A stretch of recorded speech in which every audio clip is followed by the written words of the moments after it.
માતા લક્ષ્મીનું સ્મરણ કરતા તમારા જહેનમાં જે ઇમેજ આવે છે, તળાવમાં ઉગેલા કમળ પર લાલ સાડી પહેરીને ઊભેલા માતા લક્ષ્મી, બાજુમાં સૂંઢમાં માળા લઈને પાણીમાંથી બહાર આવતો એક હાથી, માતા સરસ્વતીની છબી શ્વેત સાડીમાં વીણા વાદન કરતી શારદા માં અને એમનું સંગીત માણવા ઊભેલો એક મોર.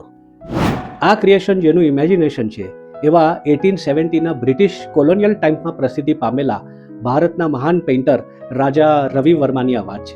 ભારતીય ચિત્રકલાના ઇતિહાસમાં રાજા રવિ વર્મા એક ક્રાંતિકારી નામ છે.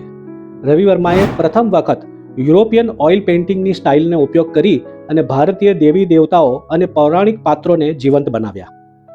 અગાઉ દેવી દેવતાઓના ચિત્રોમાં ભૌતિક સુંદરતા પર ઓછો ભાર હતો.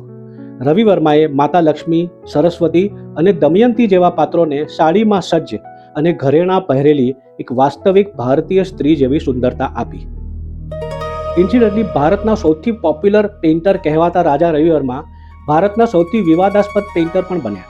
તેમના પેઇન્ટિંગ્સમાં ઘણીવાર મોડેલ્સ સેમી ન્યૂડ રહેતી અને ટ્રાન્સપરન્ટ સાડીઓ પહેરેલી જોવા મળતી હતી, જેને સામાન્ય જનતા નરી અશ્લીલતા ગણતી. એક દિવસ મંદિરમાં દર્શન કરતી વખતે રાજા રવિ વર્મા એક સુંદર સ્ત્રીને જુએ છે. ચિત્રકાર વર્મા માત્ર એની સુંદરતાથી જ મંત્રમુગ્ધ નથી થતા, પરંતુ તેમને એવું પણ લાગે છે કે તે દેવી લક્ષ્મી અને સરસ્વતીના પેઇન્ટિંગ માટે એક પરફેક્ટ મોડેલ છે. રવિ વર્મા આ મોડેલ સુગંધાને કન્વિન્સ કરીને પોતાના પેઇન્ટિંગ માટે સ્ટુડિયોમાં લઈ આવે છે.